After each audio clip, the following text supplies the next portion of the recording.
Hey everyone, welcome back to Corporate Decoder, the place where we decode the corporate world. Today we're diving into Commvault systems and their recent financial moves. Let's see if this company's financial juggling act lands them a gold medal or a faceplant.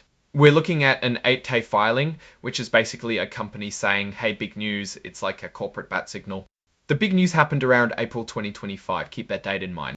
Our player today is Commvault Systems. They're in the data management game. Think of them as the folks who help companies keep their digital stuff safe and organized. Here's the main event. Commvault got themselves a new credit agreement. They basically refinanced their debt and upped their borrowing power. They used to have a $100 million credit line, but now they've got a shiny new one for $300 million. That's a significant jump. It's like going from a small car loan to being able to buy a fleet of trucks. The interest rate on this loan is tied to something called SOFR, which stands for Secured Overnight Financing Rate. It's a benchmarked interest rate that banks use, plus they add a little extra on top. That extra bit can be anywhere from 1.5% to 2%, depending on how risky the lenders think Commvault is. If Commvault has a lot of debt compared to their earnings, the interest rate will be higher.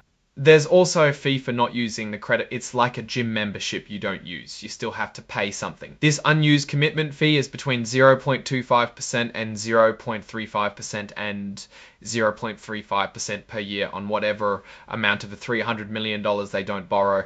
This agreement comes with some strings attached. Commvault has to maintain certain financial ratios like a leverage ratio and an interest coverage ratio.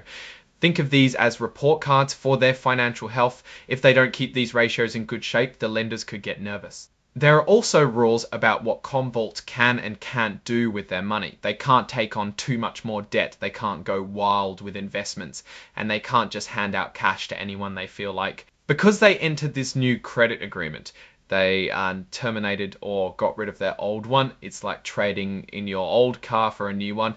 The old credit agreement was from December 2021, so this new agreement replaces something that was a little over 3 years old. This just points back to the details we covered in the first section. It's a reminder that this new credit agreement is a real financial obligation for Commvault. Here's a link to the actual credit agreement document. If you really want to get into the nitty-gritty details, you can read the whole thing.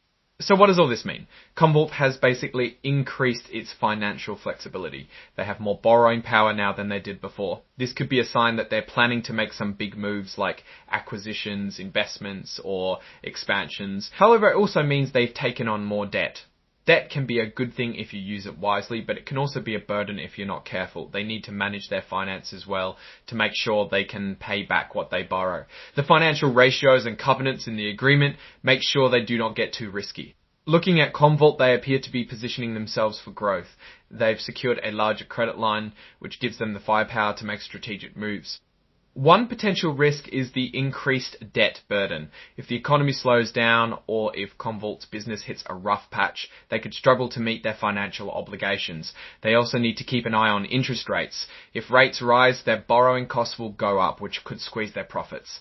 Commvault's increased credit facility suggests a company gearing up for expansion, but careful management is key to navigating the risks involved. Thanks for watching. If you found this decoder ring helpful, please hit that like button, leave a comment, and subscribe for more corporate insights. Until next time.